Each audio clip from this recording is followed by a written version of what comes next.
Hello everyone! Today we're going to be jumping back into Historic Brawl with Mythweaver Poq.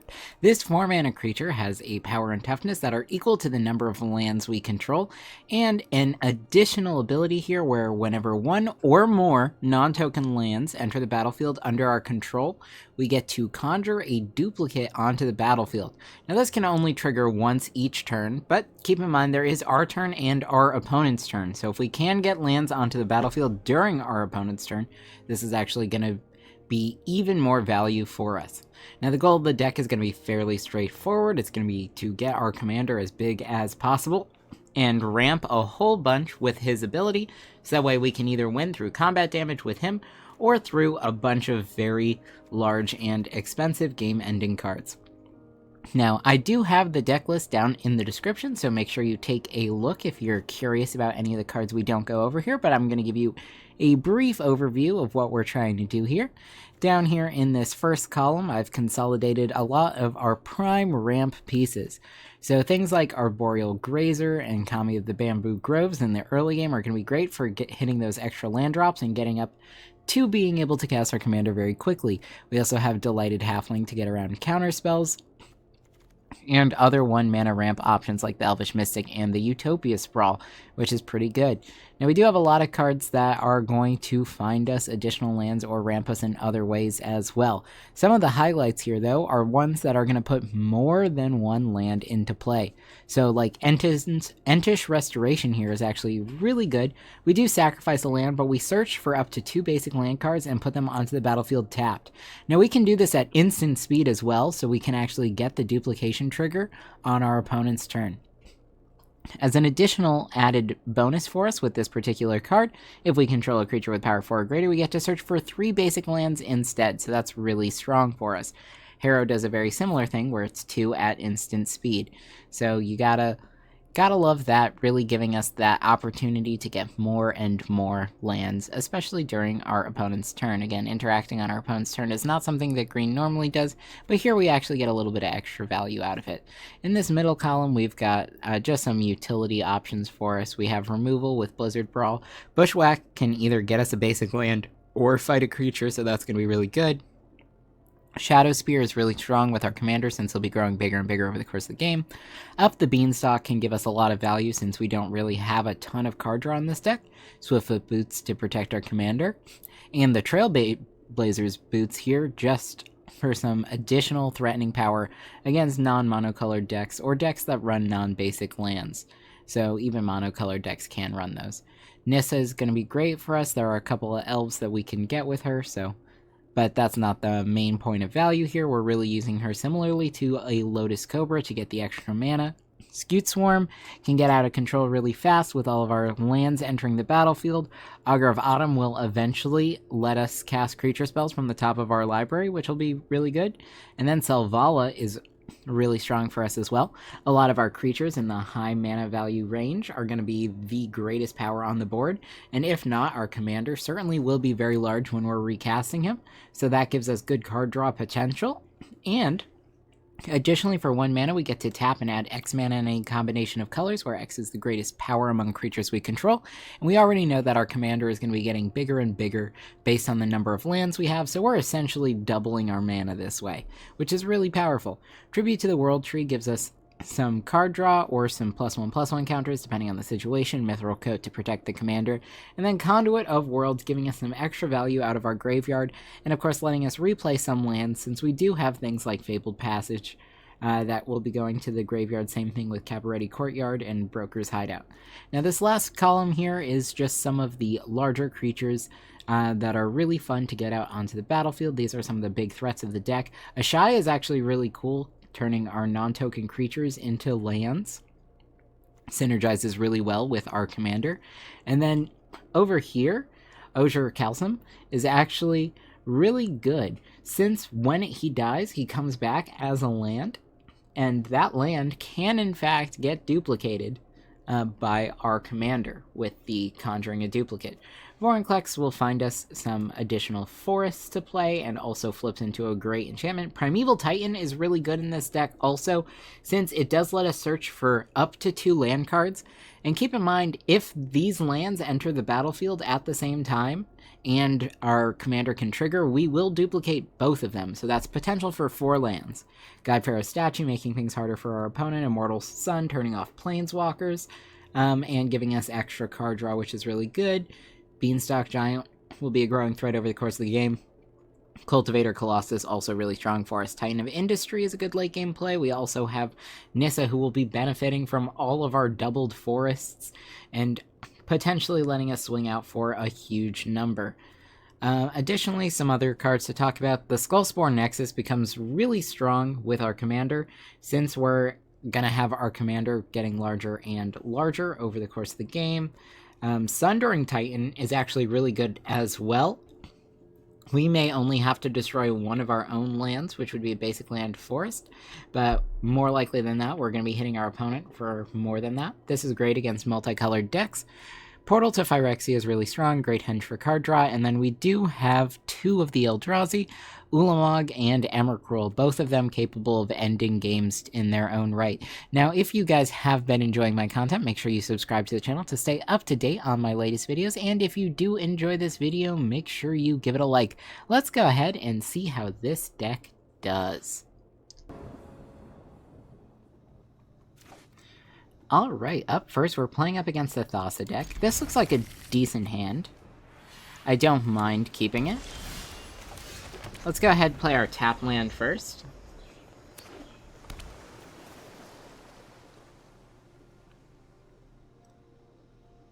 Now, we have to be a little bit worried about potential counterspells. Let's play Castle Garenbrig here. Next turn, I think we're going to try Spelunking.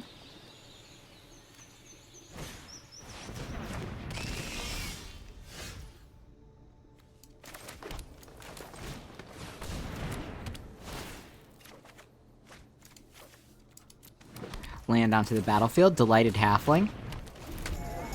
We now get around the counterspell with our commander. No blocks. We can let our opponent draw a card, that's fine.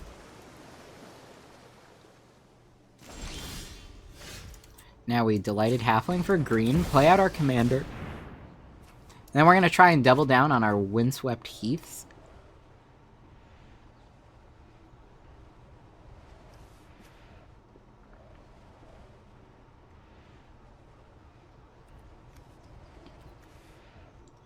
Yep. They won't be able to use a counterspell here.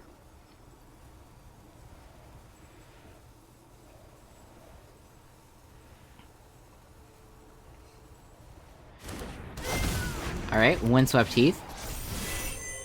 We'll go ahead and conjure a duplicate. And then we're going to want a Roiling Regrowth on our opponent's turn. So we'll just go ahead and end the turn here. We're going to be cracking both of the Windswept Heaths shortly. Alright, so we're going to go ahead and do that right now while we know our opponent won't be able to interact.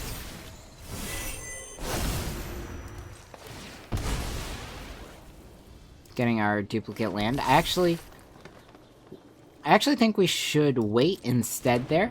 Since we did already duplicate the land, we'll just hold on. A little bit of ramp for our opponent.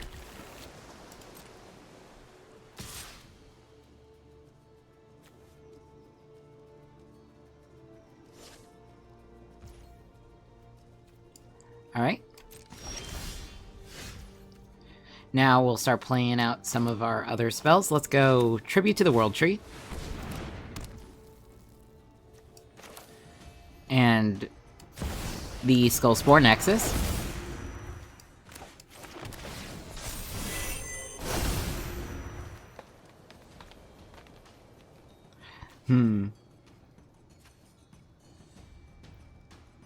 I do think we are going to attack here.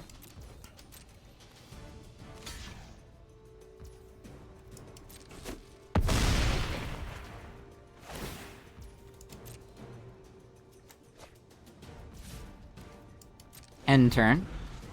Now we have Roiling Regrowth. Gonna get us even more lands. And then with Vorinclex next turn, we're going to be in a really good spot. Okay, so let's go Roiling Regrowth. We'll sacrifice a forest. 2 lands onto the battlefield. Commander triggers. Get some extra lands. Now our opponent can return our commander back to our hand. Though I don't think I'm scared if they do. We have so much mana at this point. I mean, this is really the highlight of this deck. You can see how we already have more than double our opponent's mana. Yep. Hand. Easy choice. No blocks. Opponent is going to get to draw a card here. Now we'll tap you for green. Play out our commander, draw a card. We'll get Vorinclex here.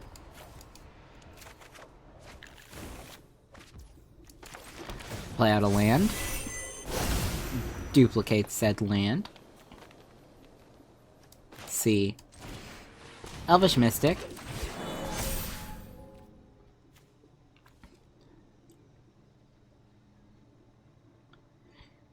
Do I care about using removal right now?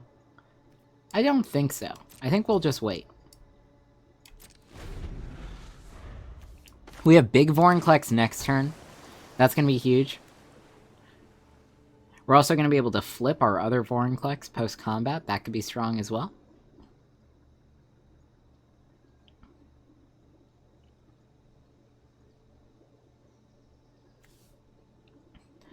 Could see a case for playing Thassa, flickering the Dream Eater, and putting Mythweaver Poq back into our hand. Either way, again, we have so much mana.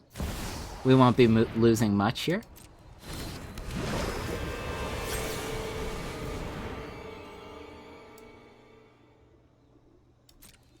Alright.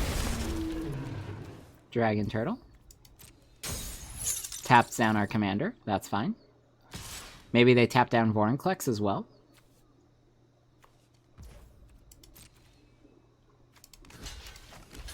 Interesting choice. Probably going to return it to their hand.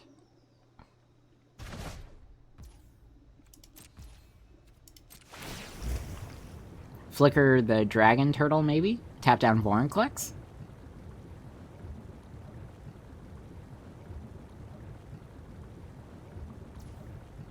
Yep. That makes sense to me. Interesting, they tapped down Delighted Halfling. I think that was a mistake.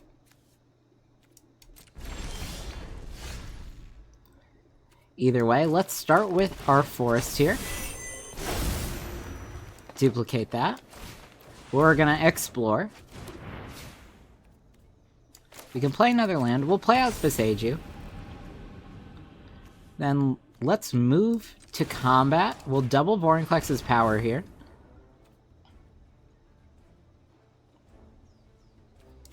And I'm going to use Blizzard Brawl to go ahead,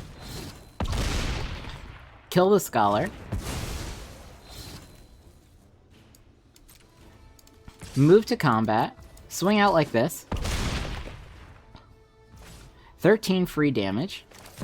Let's cast our bigger Vorinclex, draw a card. We have Bushwhack. We can kill the Dragon Turtle as well. I think we will.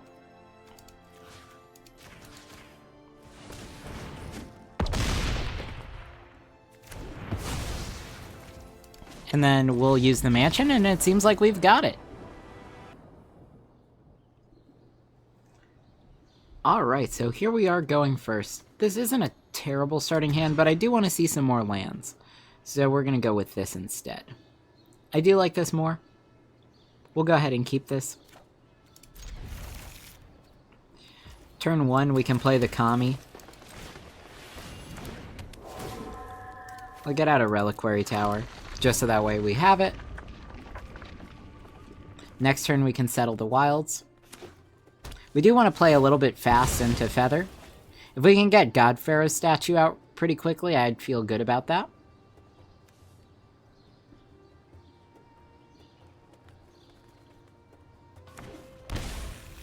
Sacred Foundry. Paladin class, sure. We're gonna go settle the wilds here.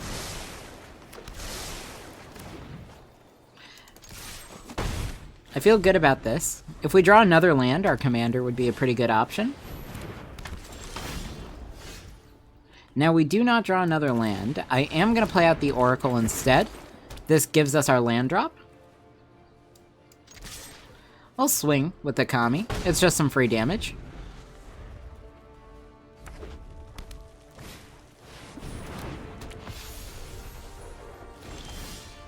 Land on top.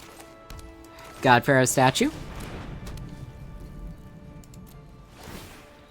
This is going to make things a lot more annoying for our opponent, whatever they had in mind. Again, they're probably only going to be able to cast one spell.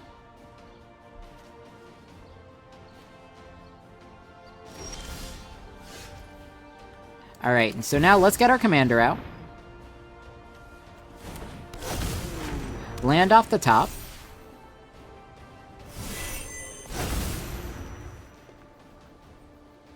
See, we'll play out the Nexus, because it's free. Well, not free, but it's significantly reduced in cost. Then we'll go up the Beanstalk here.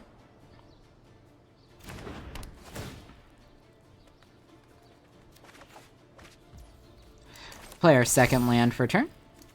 This gives us the Elf. And we're in a really strong position here.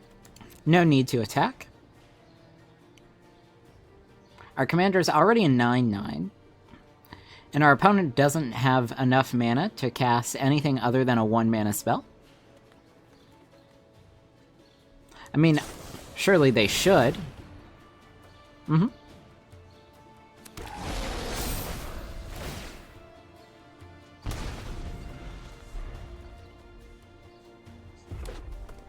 So now our opponent has access to 2-mana spells.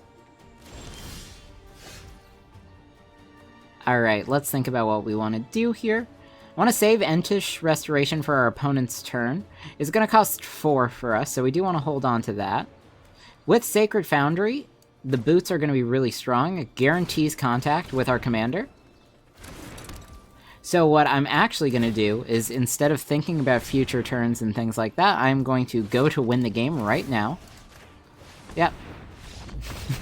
And we've got it. Alright, going first here, playing up against Sauron.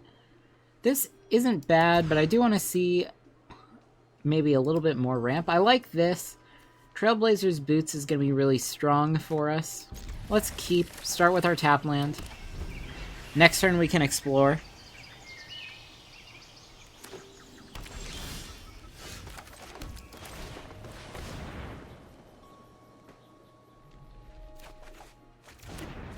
We do find the land, so we will have 4 lands next turn to cast our commander. Am I concerned about a counterspell here? Potentially. I think we're going to go with the Trailblazer Boots instead. We wouldn't have gotten the value off of our commander's ability anyway, so let's go search for a land and get that.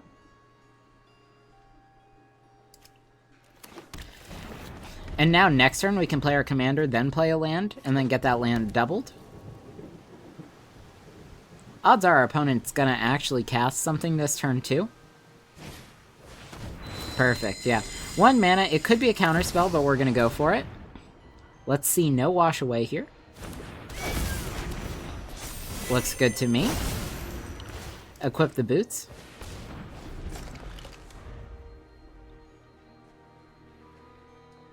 We will have access to 9 mana next turn if we keep our commander.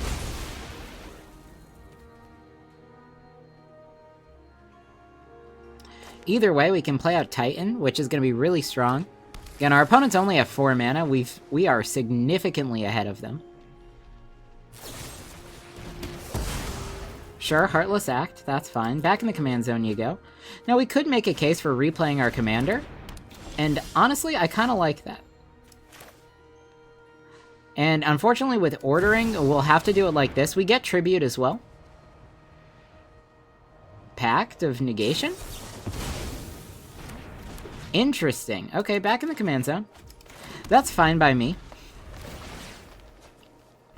Our opponent now has to tap down all of their mana to survive.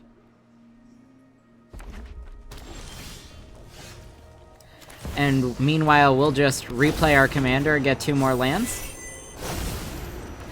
Double Labyrinth. Equip the boots. Again, we're playing slow. Gonna keep on ramping. We can actually play Tribute and then Titan next turn.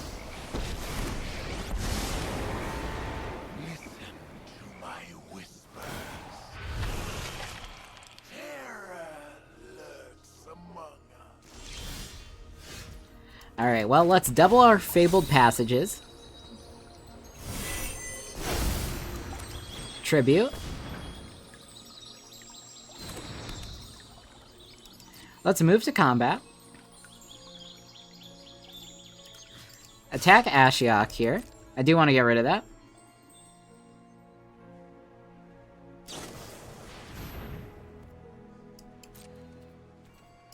Alright, back into our hand.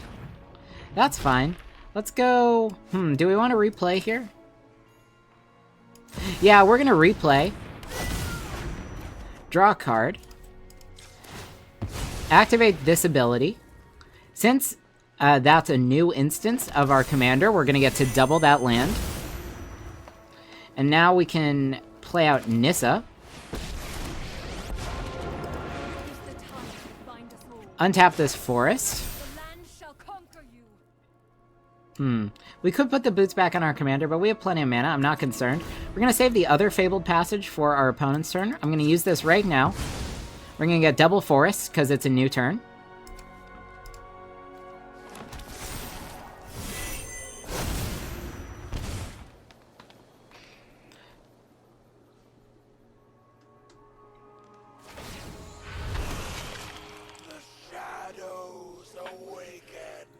Portal might be really strong here. Ah, alas, no portal for us.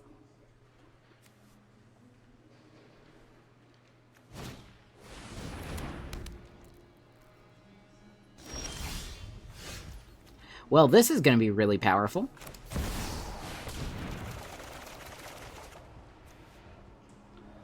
Any number of creature cards onto the battlefield, so you too.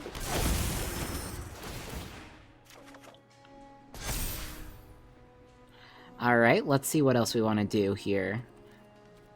I'm going to go Invasion of Zendikar first, because then this is going to double the 2 lands we put in, instead of just the 1 land we'd play for a turn. Green. Green. Green. Bunch of green mana. Utopia Sprawl. I'll pick that forest. Pick green. Now let's go land drop. Green mana. Mithril Coat. Equip to our commander. Our commander's now indestructible, and we've got it. Alright everyone, I hope you enjoyed. So as we were able to see, this is a very powerful ramp commander. The first thing that's worth noting is since the command tax is 2, even if our opponent is able to kill our commander, if we just play him and then play 1 land and get that land duplicated, we already have enough mana to replay him the next turn. So we do kind of circumvent command tax that way. And then, if we think about the lands that we can go ahead and crack on our opponent's turn to double down on those triggers, we can get 4 or more lands over the course of our turn and our opponent's turn, right? I think at its max, we'd be looking at 2 lands on each turn doubled, so that would be 8 lands that we get over the course of our turn and our opponent's turn. Absolutely insane ramp. Now, as we were able to see, Trailblazer's Boots is really good here. Any of the equipment that we can put on our commander, making him more of a combat threat, is going to be really powerful. And not only does our opponent have to deal with our commander, though, because once we do get into the late game with 7, 8, 9, 10, up to however many lands it is that we have, a lot of the cards that we're going to be drawing into end up being huge threats. So this is all pretty cool for us. Now, if you guys did enjoy this video, make sure you give it a like, and if you have any ideas for another deck that you'd like to see me play, why don't you let me know in a comment down below. I'll see you all next time.